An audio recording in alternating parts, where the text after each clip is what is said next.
welcome back to 10,000 Voices. I am here today with the amazing Monica Miles. She is dialing in all the way from New York. How are you today? I am doing great. Thank you so much for having me today. Thank you for having me. Of course, on 10,000 Voices, we talk all about the entrepreneurial journey for women, and we do as much sharing without shame as possible. So take a few moments and tell our lovely listeners what it is you do and how awesome you are with all the STEM work you are doing, because shout out to you right now. Absolutely. And so I would start by saying I think I'm someone who avoided even the term entrepreneurial. I think I loved um just the safety net of being a part of an institution, especially within higher ed. And I liked all the safety nets. And it really was COVID that shifted my thinking. Just because I was like, these are the things I like to do. And what would it really mean for me to lean into my passion and my purpose and really give it my all? And so I would start by saying I didn't think of I really thought any kind of entrepreneurship was risky. And I'm like, I can't do risk. I need certainty. And so I would say Mother Earth Literacies was really born out of me and my business partner, Dr. Kate Hawk, and myself. We're really critical scholars. And so sometimes when you do critical research, you don't always fit in the institution.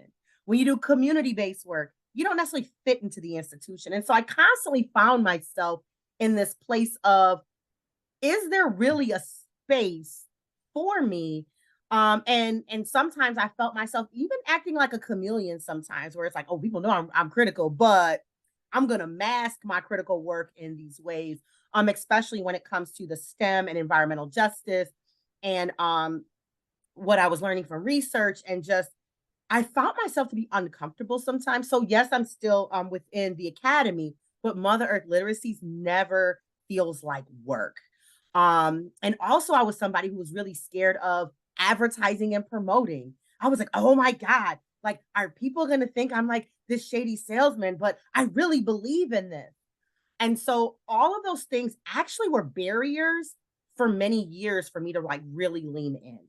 And so the first one was being okay with taking some risk, but at the same time, really loving the work that I was doing, and my work wasn't feeling like work.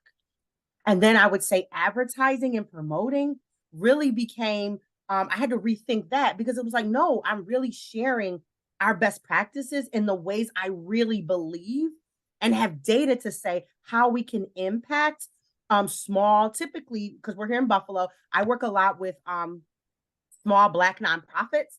And so helping them with their strategic plan and helping them with their culture work, helping them go after grants, things I had learned from the academy, and makes me a very good scholar. But it was like, what does it mean to actually give these very professional skill sets to people within my community? Like, so instead of writing about them, what does it actually mean to like give them this red carpet, premier treatment, and really listening to them with both dignity and giving them high quality work products. So I would say Mother Earth Literacies really is. So yes, we are environmental justice education consulting company, and we really focus on sustainability. And so what does that mean? Sustainability looks different in many different contexts. So we do everything from curriculum writing, thinking about our local context, whether that's through an Africana lens where we're thinking about Black people in the environment here, or we're thinking about our Indigenous counterparts and how, they are constantly experiencing environmental justice issues.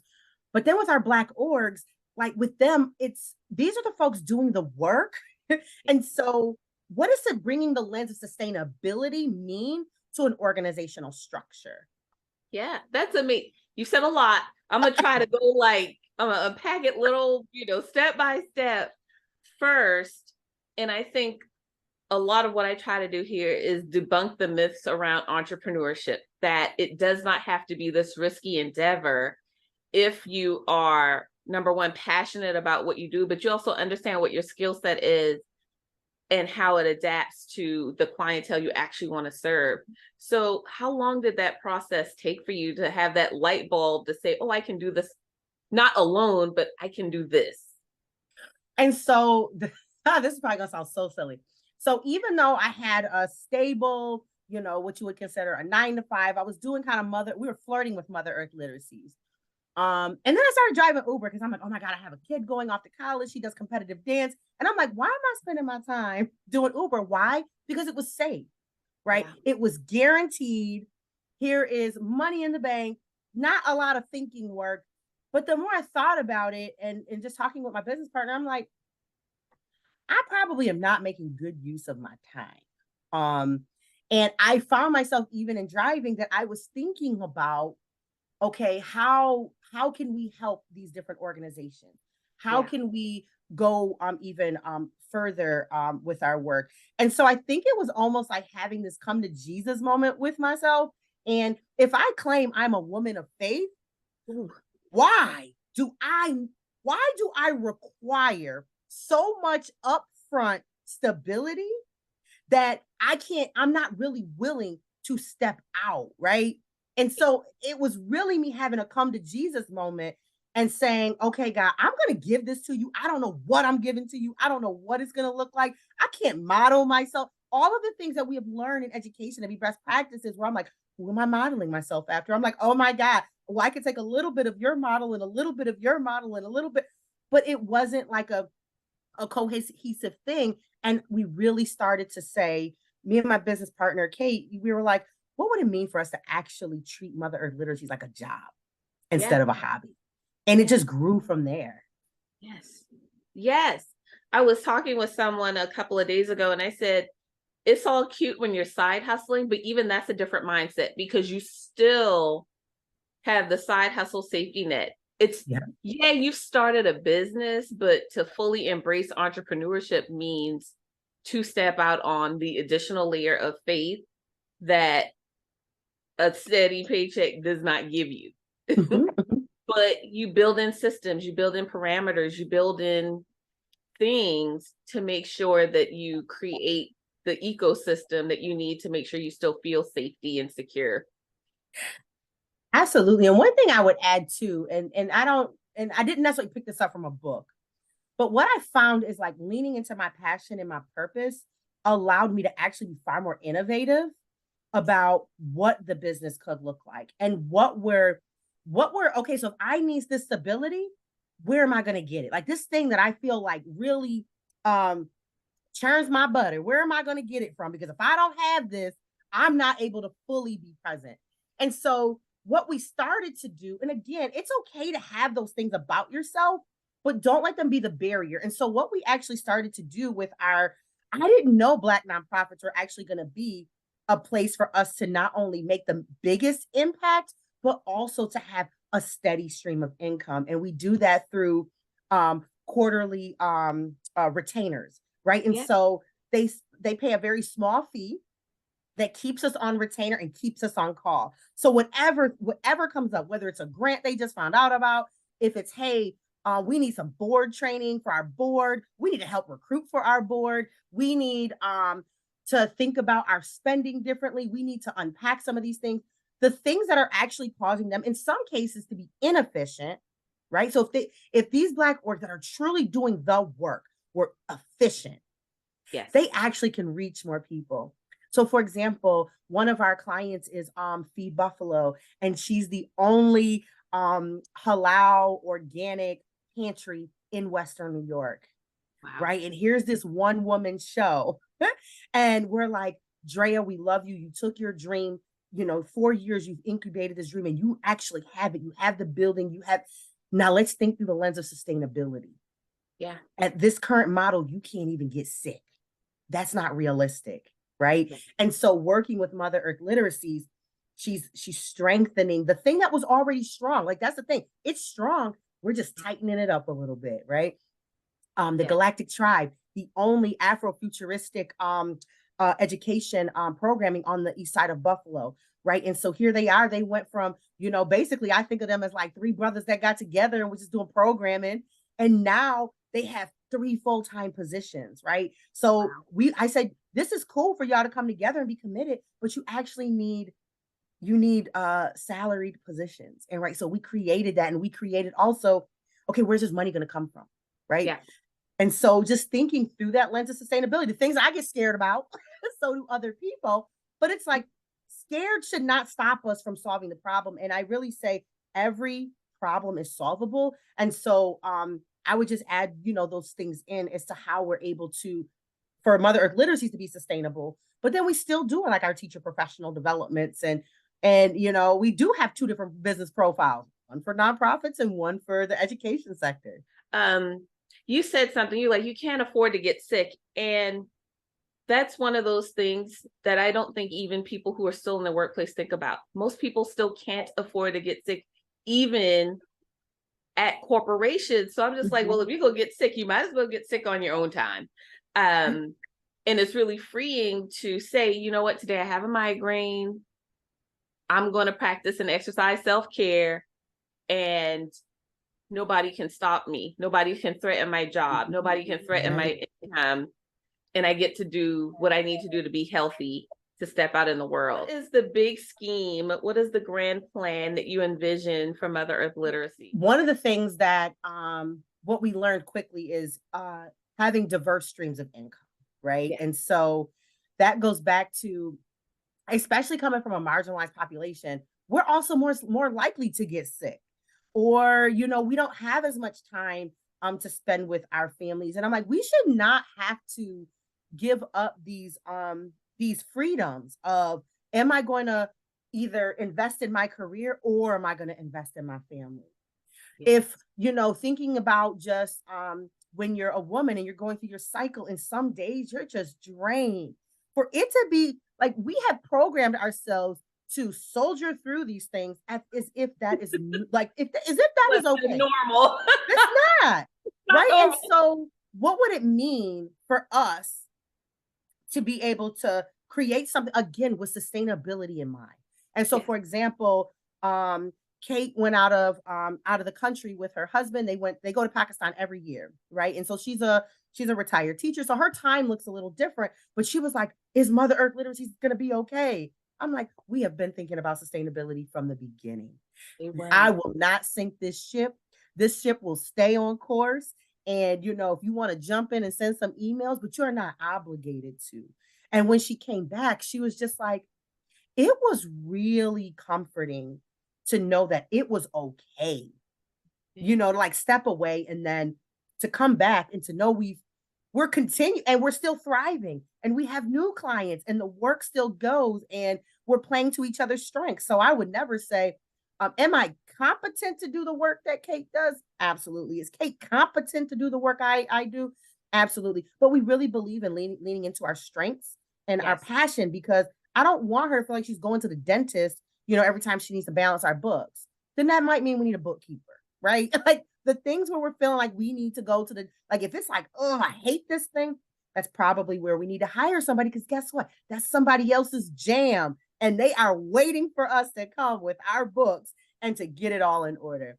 And so I think that was some of the learning that we had to do, is what are things that we don't have to do on our own. And it is okay to support other small businesses. And so we go out of our way to support Black or women-owned businesses. And that might mean I'm paying more, right? But it's the peace of mind and to know that we've thought about this on the onset through the lens of sustainability.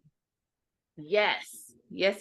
When I'm coaching my clients, I said, they talk about 7 streams as the magic number to generate wealth. But so often, to your earlier point, we don't have the generational wealth left to us. We don't have the 100 pieces of property. We don't own the 100-acre farm with the cows and chickens. So we are literally having to figure out how to create those multiple streams, usually by ourselves, and then get people to buy into the dream that we've got to support our communities and rebuild our communities. So I am definitely in alignment with everything that you just said.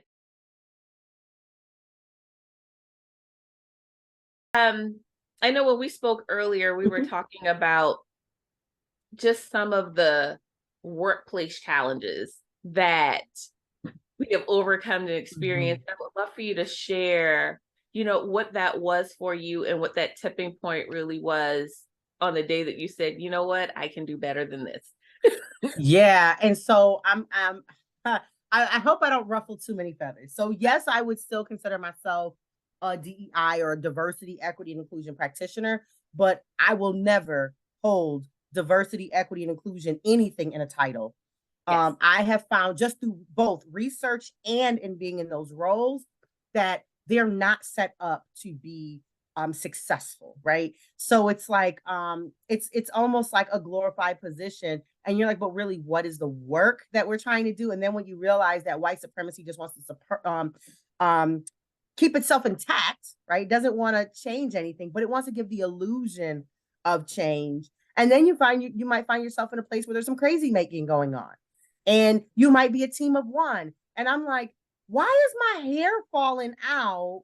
And I feel like I'm the only one seeing this. And then how do I help an organization that is inflicting the same harm on me as a Black woman in this space? But now I'm supposed to help this space become more equitable. But I'm over here choking on the fire hose because it's like, okay, well, where do I go? And then self-preservation becomes one of the last things because you're like, okay, well, I'm going to do the job. And then hopefully by doing this job, they're going to see how they are doing you wrong at the same time. Right.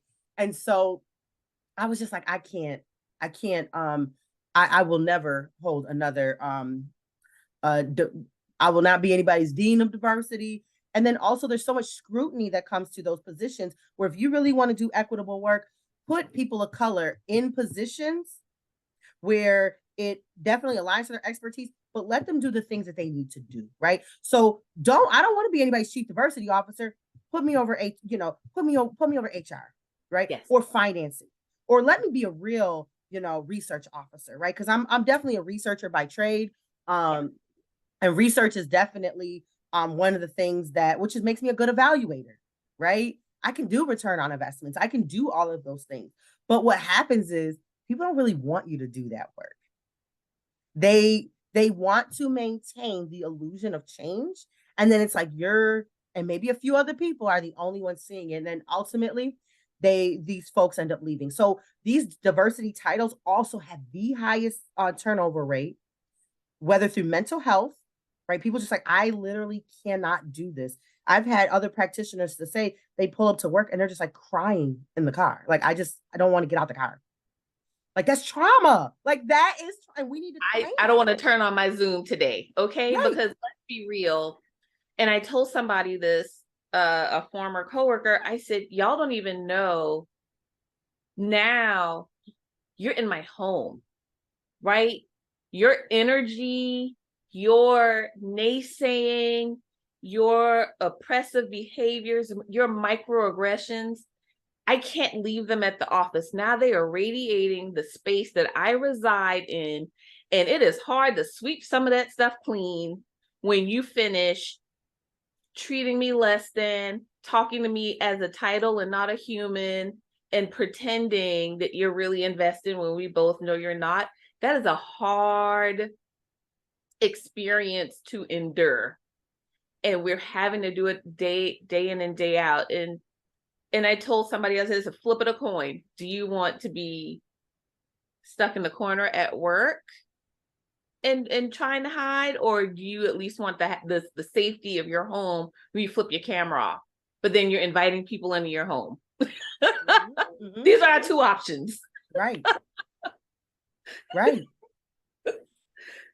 And then even thinking about the level of, and then this is what I had to learn too, even when you're like, okay, I'm going to commit to therapy on this, like, one, knowing that just when we look at the landscape of who becomes therapists, we're also less likely to have a therapist of color that truly gets it, right? Because you can be, all your skin folks ain't your kin folks, right? And so I don't need anybody helping me with any crazy making, right? And so it's like, I need my therapist to have a really good understanding of how race and racism and gender operates within the United States, and then how it may manifest itself in work, and helping me think through, what are the ways in which I'm being impacted the most, knowing that whether we're cognizant of it or not, racism is still impacting our mental health, our well-being, our physical health.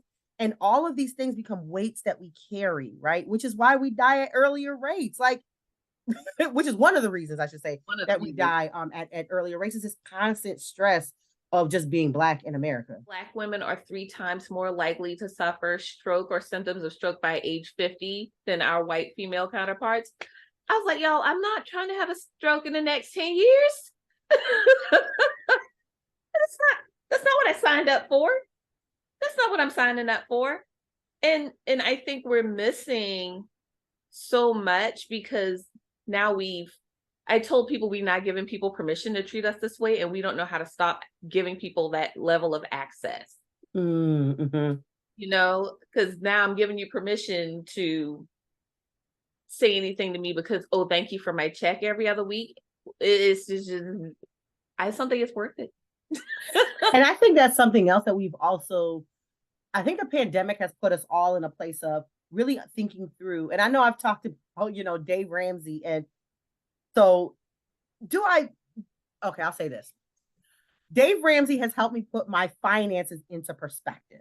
Like, Yes. right. So I get there's some things that people are like, oh, I don't fully, take it all in. One of the things that I say that really has helped me with thinking through the lens of sustainability is he has been helpful with me understanding what is my current landscape, my financial landscape. Yes. What are things like I have a child getting ready to go off to college, right? I'm like, you know what? Maybe you do need to stay home and go to the University of Buffalo. It's still a nationally ranking school. Yeah. You got in, like you got in, right? You got in this school, and you don't necessarily have some of the scholarships. I could actually afford to pay for this, and you graduate with no debt because I'm able to budget and account for this expense, and you can stay home. Oh my Lord Jesus, right? Like this is what? But yeah. I was trying to explain to her because I even had her watch Borrowed Futures that he has, and really thinking through, like she wanted Tim Hortons today, like which is our little coffee shop, and I was like, okay, you got your bagel and you got your little coffee. That was over $7. We're talking $8, and I said, if you did not have my card to swipe, and let's say you were making $15 an hour, do you think you could afford to have that habit every day? Now, which is why we're going to go back to this is going to be a treat until it is your money that you are spending.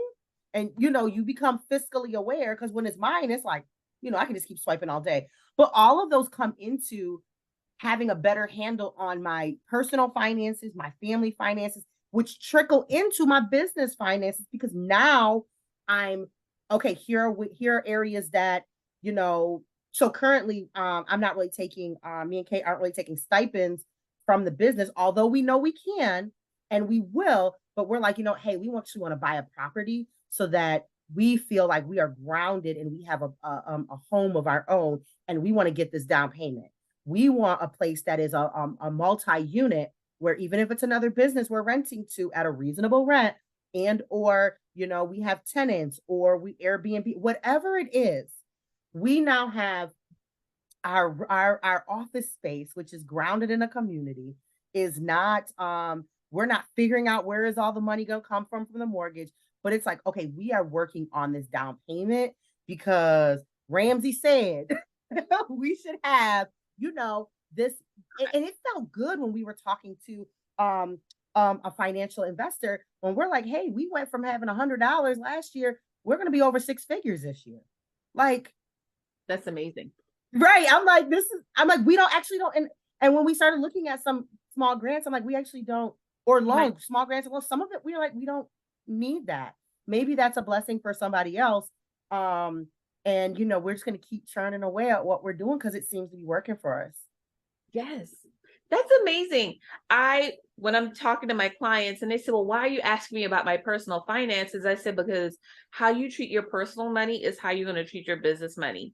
And if you can't pass this assessment, you might need to not that you shouldn't be a business owner or an entrepreneur, but like you need to get these parts of your personal house in order before you start making these investments, because those same habits are going to trickle over in how you run your business into whether or not it's successful. I think so often businesses fail not for anything other than scope and perspective, right? Like if you've never learned how to manage money well, starting a business is not going to help you in that endeavor. And in fact, you'll Right. probably be worse. Mm-hmm. I'm a Dave Ramsey fan. I went through the process as well. I don't agree with all of the things, but he definitely helped me to get financially healthy and definitely debt free. So right, I said, oh, I got to pay off all the things, and it really wasn't that hard. Right. It was not that hard. I was like, No. I can shop in cash. Okay, whatever, that's fine. And I have my little envelopes because he's talking about them envelopes. I had my 7 envelopes, and that's what I did every month. And if Mm-hmm. Starbucks wasn't in the card that month, I was like, guess I'd be brewing this homebrew.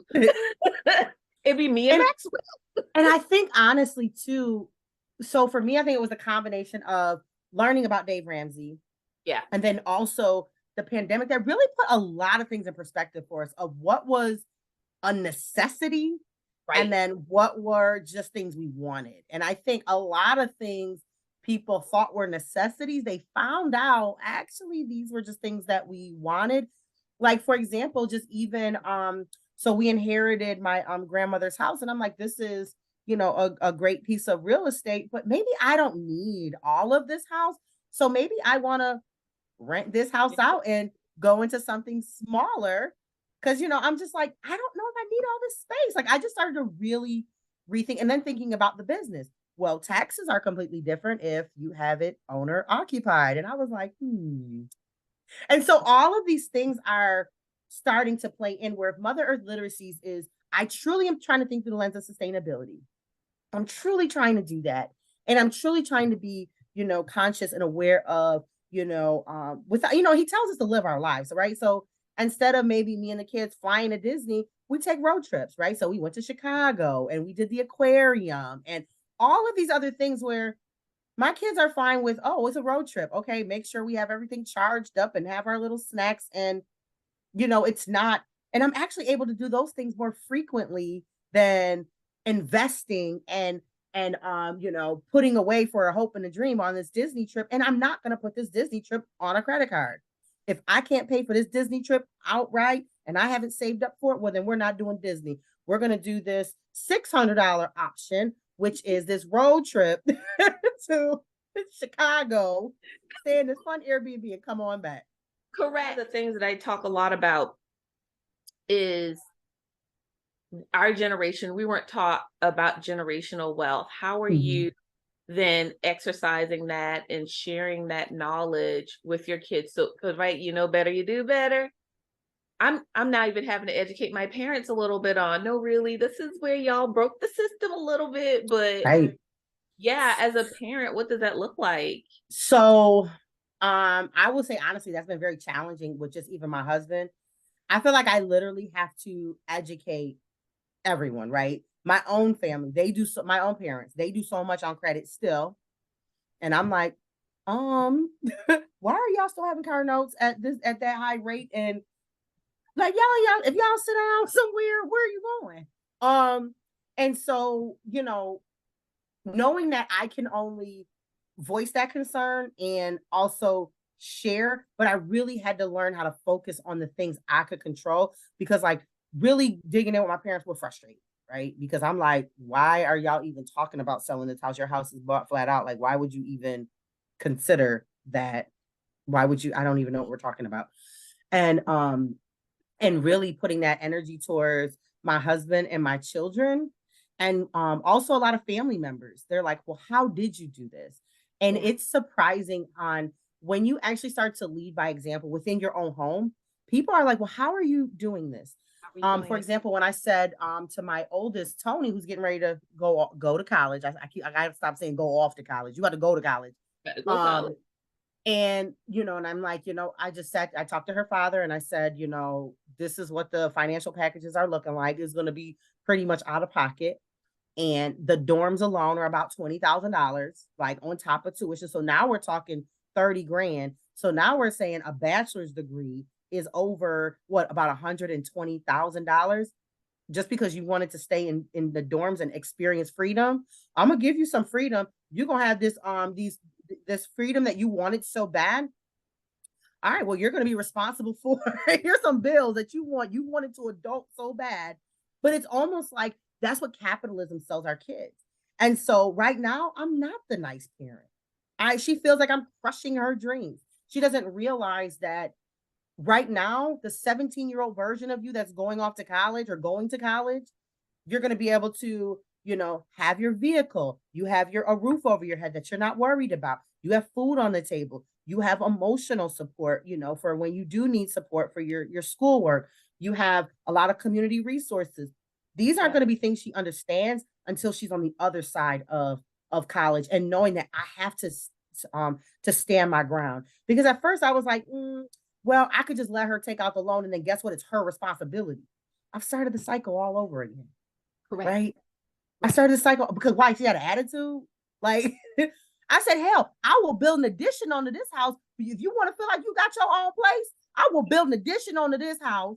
That will be Right. your 1 bedroom, whatever, because it's gonna cost me $20,000 to build that. Then I can Airbnb it out and it'll all be an asset. Instead of giving these folks some money for you to live in this little cubicle, whatever you was gonna live here anyway. And if you want to act like it's a dorm, well, move one of your homegirls into this addition I done put onto the house. Now, if y'all don't leave me alone, when we put a tiny house in the backyard, Right. like all of these things were like, if this, I need my own space, girl. I said I will build it.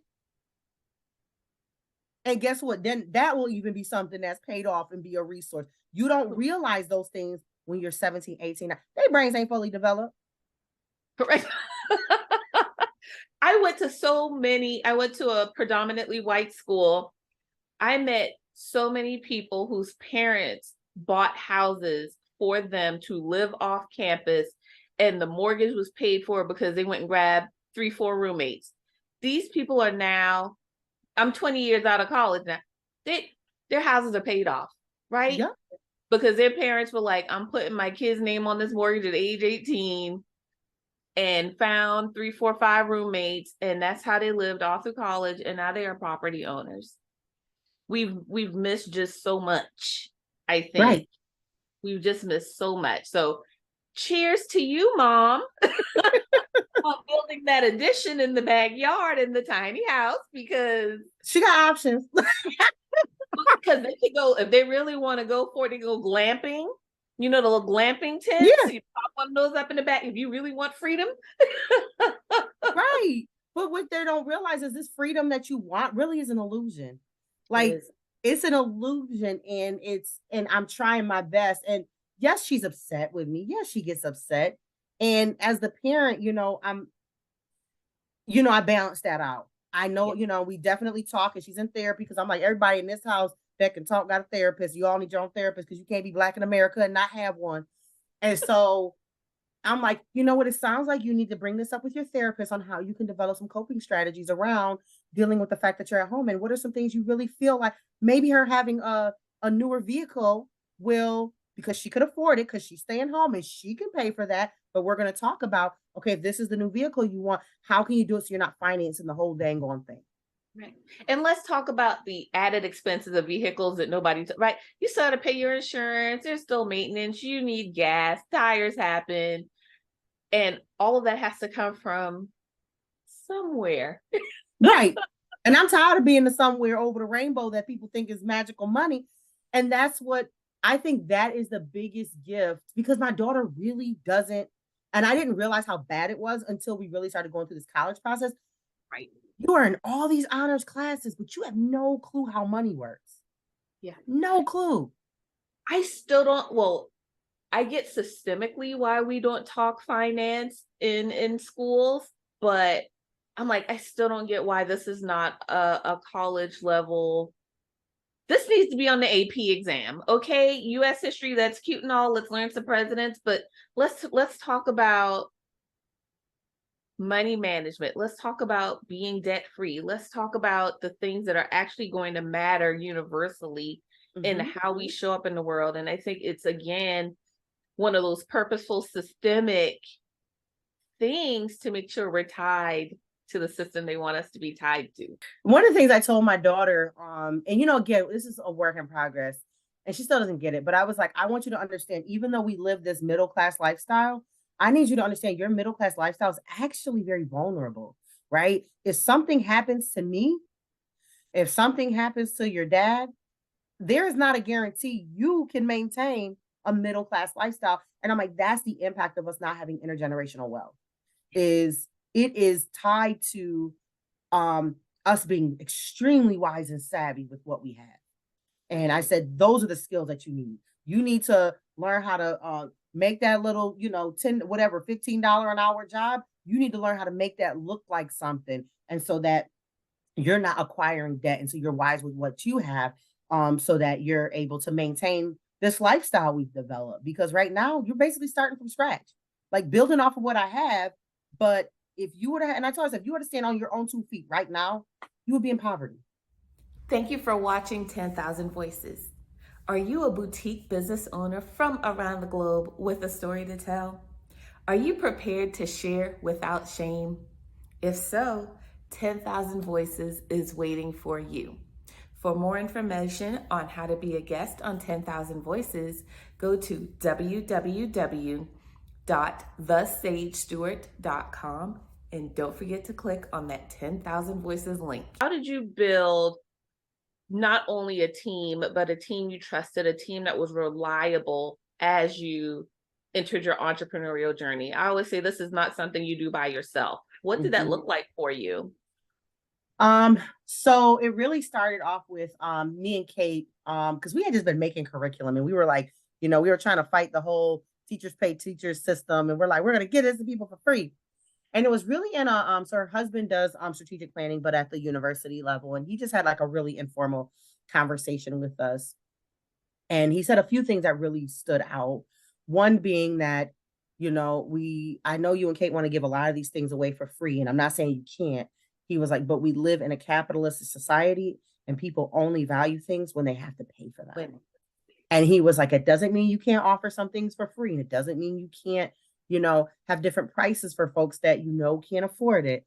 But you should start to at least, think about, how are you gonna charge for those things? And he said also, when you bring in money, that's gonna allow you to do more of the things you like to do. And it started with our first little $600 check that we got. And so we consulted with a group in Niagara Falls, and they were like, hey, can you design this youth civic engagement curriculum for us? And Kate took the lead on that, but we were like all over it. We're like, oh my God, this is so great. We added in all of these, so making sure that kids understood, or youth understood, their current government structure. Like, when do you go to the city council? What is really the mayor's responsibility?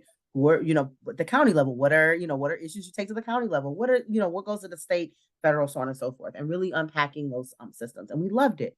And we got that little first $600. We were like, oh, this was nice. We've been wanting a website. And we were like, we could put this money towards buying our domain and like all of these little things. So it was really tiny in the beginning, because remember, I was really, I don't want to, I'm really secure, and I didn't want us to spend too much of our money. So we only invested in our business $200 each. So $400. The rest of it was sweat equity and, working with nonprofits to, be a line item on their grants. Because if they needed to do any kind of, training of their staff or working with kids, we can develop the curriculum.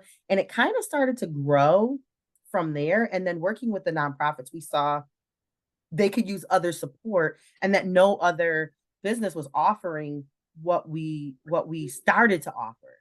And so yeah, I think that answers it. But yeah, it was really I would say starting small, starting with where you're comfortable was probably one of, and starting with it before our team. So our team is a little bigger now, but it really was the relationship of me and Kate, and me understanding what she was willing to put in and what I was willing to put in. And we both were kind of like, is this thing gonna do a thing? And so having some fear, but it was that initial conversation with her husband. And I think she paid him by just feeding him dinner. So, but from there, it really caused us to say, okay, well, what is our strategy? Because right now we're just literally messing around making curriculum, and we haven't really thought through it. And I said, what would it mean for us to really give Mother Earth literacies the same intellectual commitment that we do our other, like our jobs or our families, or, when we join different projects. What would it mean to actually do that? And I think it was the commitment of both of us that we also started to gravitate where people wanted to come near us, where now we don't even advertise. Every client has literally watched us in action and they say, we We need want Mother Earth literacies. Because remember, I'm still scared about the advertising, but I'm like, if I feel like I can get behind it, and I'm like, no, we can actually help with this, and we can help with this. And usually our conversations, they're just informal. We'll take you out for coffee. And you just talk to us about your organization. What do you love about it? What are the parts that, I feel like are pain points that are, hitting your side? And, what do you see the solutions are going forward? Literally just listening. And then we develop a game plan from that. And so I would say our biggest supporters are actually the small, committed Black nonprofits who are, we're aligned in their budget, right? yeah. Align. That is a lot because that money can go anywhere else. And they're like, we could not be where we are and we can't get where we're going without working with you. And so the word of mouth has been more powerful than anything. Like I don't have to sell anything. People come to us and say, hey, and we say we try not to onboard more than one client a month because that client gets all of our attention. Yeah. And we still continue to meet with folks weekly and stuff like that. So we know it's a commitment. And so we join in a relationship. And so all of that to say, I would say our clients who are actually like, I would say colleagues, clients, however we want to word it, but we really are joining in this effort of thinking about, justice oriented sustainability, and people can just vibe with that. Yeah.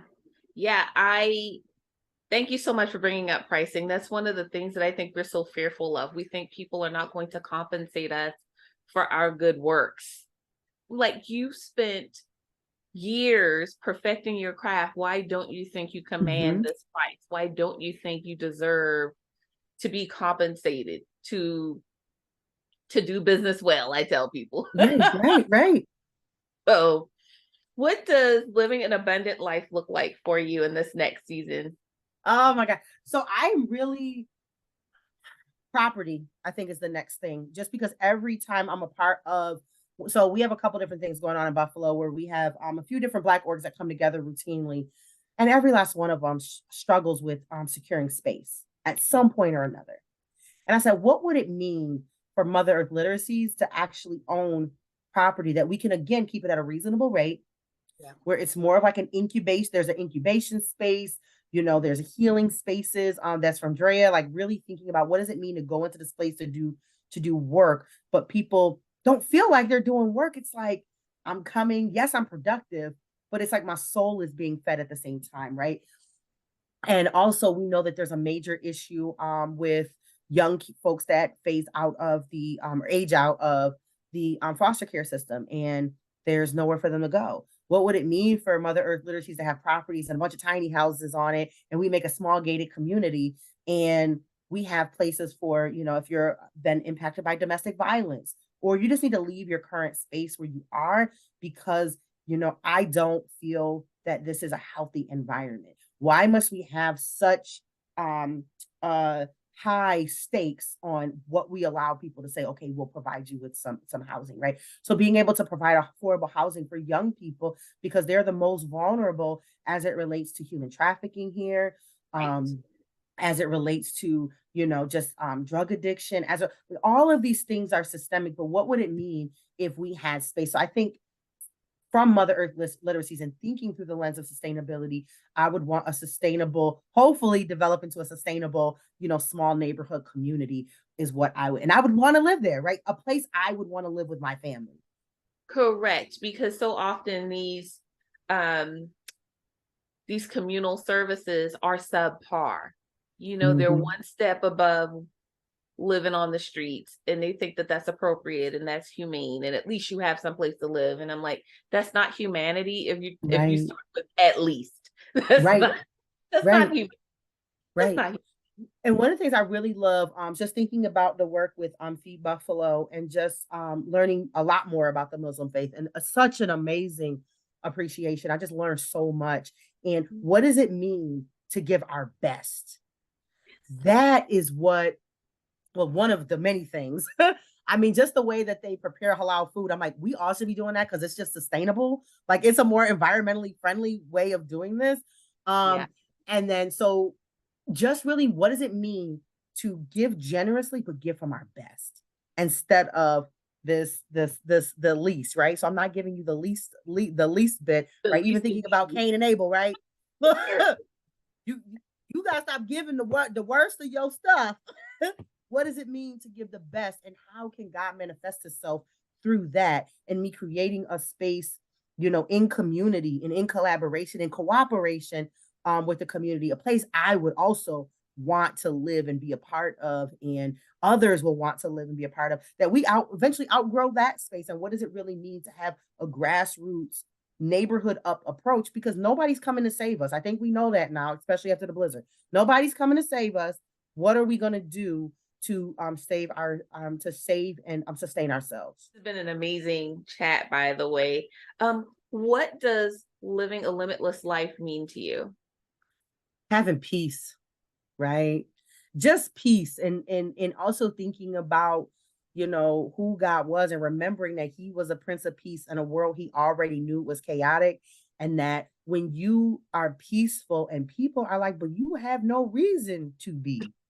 Where is it? Why are you smiling so much? I've had people say that. Like, you so happy. Like, I want to maintain my peace, my prosperity, and whatever that looks like. But even in my struggles, that people see I'm doing so with grace, that I'm doing so with a peaceful heart, not a vengeful heart, because it's easy to celebrate us when we're doing well. It's hard when we may be considered if we're failing or falling, and all of that is a part of life and reality, right? So to think that to walk a Christian life means we're never going to fall, well, that's not true. But when I fall, I want to fall so with grace, and to know that the battle's already won. God, this all belongs to Him. The things I have, He wants me to have. The things He doesn't want me to have, He's taken away because they're all His anyways, right? And being content and having a peaceful heart, and just maintaining a giving spirit. And those will be the things that yeah, those would be the things I would say. I try to. That would be what it is, right? Oh my God, that is so beautiful. I have a daily mantra that I do every day. I said, Lord, help me to release and surrender what doesn't belong to me. Mm. If I don't start my day that way, like this morning, I was a little hurried. And literally, when I got back home, because I had a meeting this morning, I said, Lord, help me. Lord, I know I'm late.